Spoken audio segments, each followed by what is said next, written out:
The sovereignty of God, that God is sovereign over all things.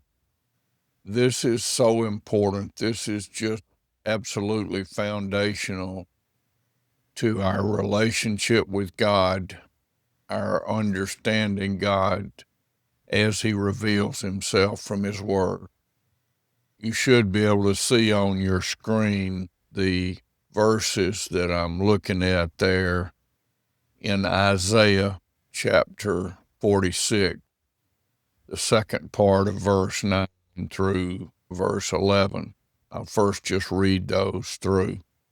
I am God, and there is none like me, declaring the end from the beginning, and from ancient times things not yet done, saying, my counsel shall stand, and I will accomplish all my purpose.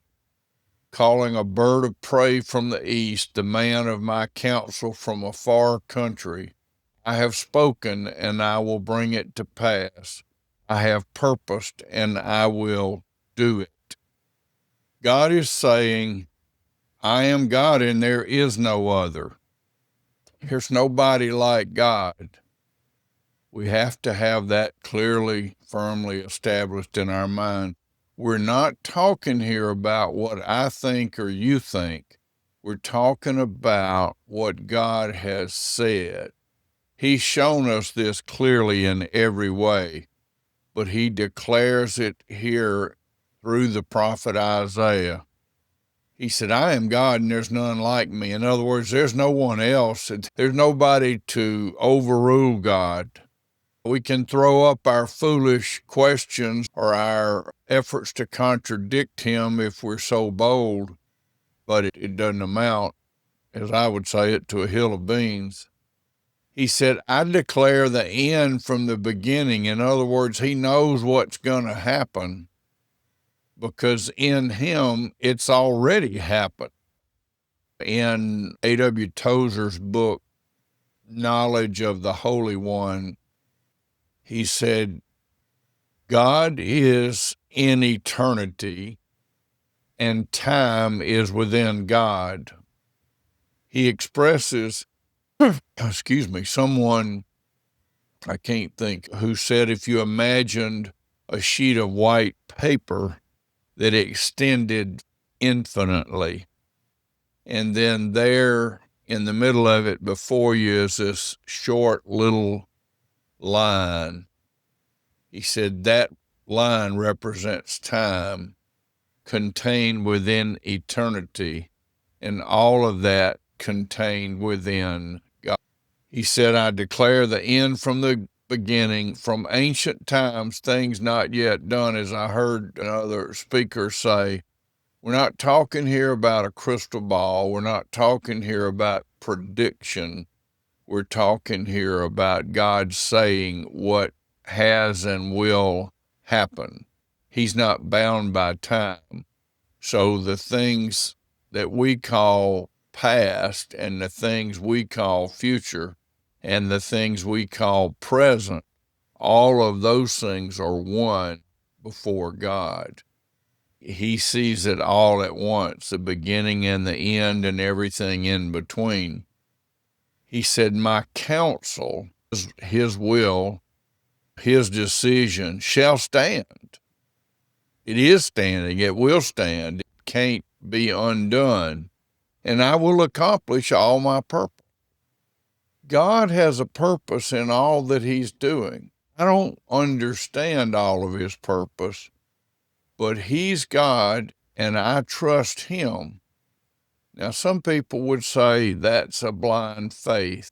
And to the extent that you can't with your physical eyes see God, you can call it blind if you want to, but the evidence is overwhelming. A simple example from the legal field of something you didn't see, but you see the results of it.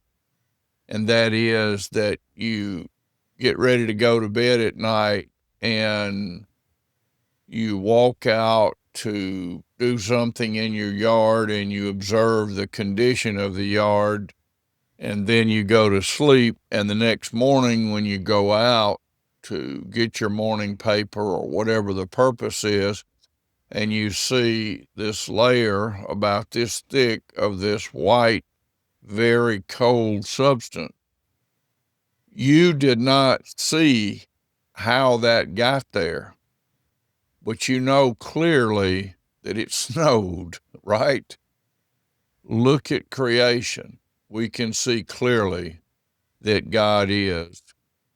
He's saying, I will accomplish my purpose. And then down in verse 11, he says, I have spoken. I will bring it to pass. I have purposed and I will do it.